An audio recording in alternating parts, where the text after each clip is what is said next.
The global spread of the COVID-19 pandemic has pushed governments around the world to enforce tight restrictions on movement in order to curb the spread of the virus, putting many business-to-client industries in dire straits as they are people who are less willing or unable to leave their homes.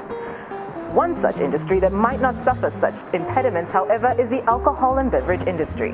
Retail sales reports that an additional £104 million in the UK was spent. This is just before the lockdown measures were introduced. In Zambia, however, where a lockdown has yet to be officially enforced, but less of us are spending time outside of our homes, what does that mean for our local alcohol and beverage industry?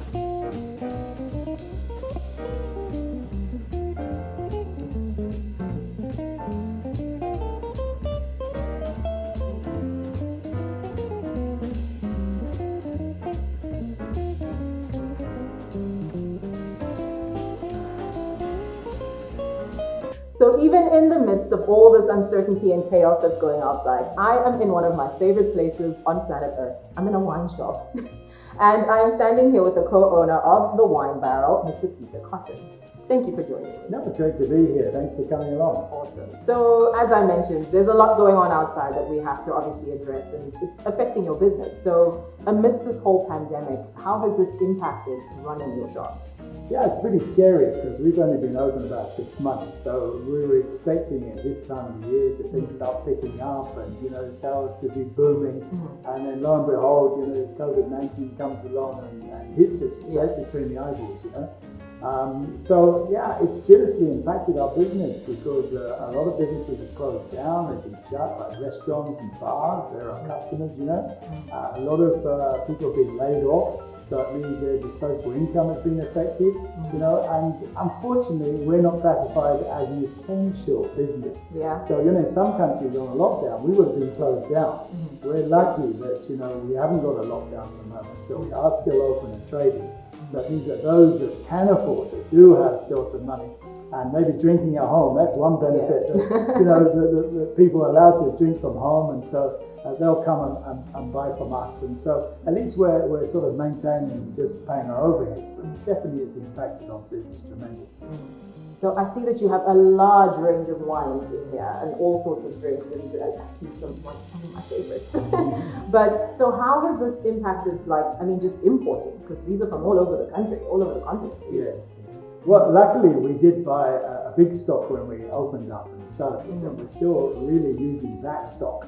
We haven't been able to replenish our stock in the last couple of months because of the lockdown in South Africa, and there's nothing moving up from there. We've got orders outstanding in South Africa. So the stocks are, depleting. Yeah. We found some of our stocks, specific wines we use with distributors within the country who maybe were stuck with them because some of the restaurants and hotels and bars have closed down. Yeah. So we've been buying some from them just to keep the shelves full. So there's very few lines that we don't have, Some of the spirits actually have run out, Yeah. But, we don't mind even if we'll go and buy it from a supermarket, and bring it here and sell it on, make next to nothing. Because we want to make sure that when the customer comes in here, he can find everything he's looking for. Of course.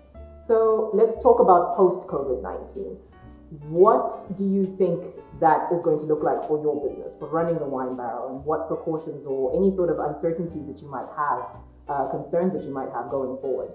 Definitely with my wife, we've had to discuss how we can adapt to this because who knows how long it's going to go on for. The world has changed, doing business has changed. So what it's done is brought online selling, it's brought, online advertising on the social media platforms really to the forefront, which all sort of slightly was at the back because we still did it the old-fashioned way, of putting in adverts and billboards and so on, flyers. Now we're fully advertising on our Facebook page of the Wine Barrels, and also, Chacha's personal page, because she's on Instagram and everything. I follow her. So that helps that she could be pushing, what we've got available. We put promotions on there, so look out for that. And we're lining up with a delivery service, so we're going to give deliveries to the home. Nice. Because we don't know how long people are going to be stuck at home and not be allowed to get out, in business and do business again. So we cover three things really: the advertising on the platform, the online selling, and the delivery to the home. We haven't quite yet started. We want to make sure when we do it right. Yeah. So certainly in the month of May, we hope to launch that. Well, like I said, innovation when it comes to running a business, isn't it? It's the only way to stay in business. Yeah. Otherwise, we'll just die. Yes. Of course. Any closing remarks, any advice that you might want to give to anybody else in the industry, or just in terms of keeping safe? Maybe? I think the other problem is, of course, that's really affected everyone is exchange rates. All of us are paying our rents in dollars in shopping malls. So, let's go back, as we've had to do with the landlords, and negotiate that. Don't just give up and close up, because what we're finding is governments and landlords are having to come up also with innovative ideas to keep shopping malls open. So we've managed to negotiate maybe the exchange rate, work it at 15 where it was and not 18, so they can afford, or maybe a payment plan or something.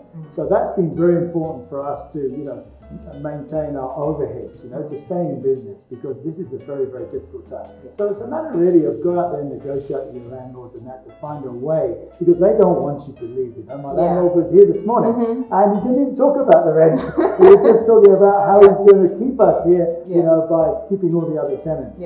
So we're definitely here to stay, and we look forward to customers and the public supporting us. Of course. Well, we wish you all the best going forward. Thank you very much. I'm definitely going to be back.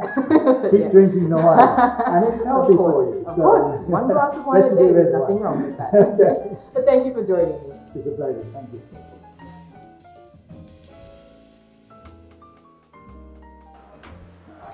Like all businesses during this time, innovative marketing is key for survival. Some sections of the alcohol industry are even being encouraged to keep up marketing spend, as it is now likely to be more effective than ever. But one thing is for sure: everything is going to depend on your level of innovation.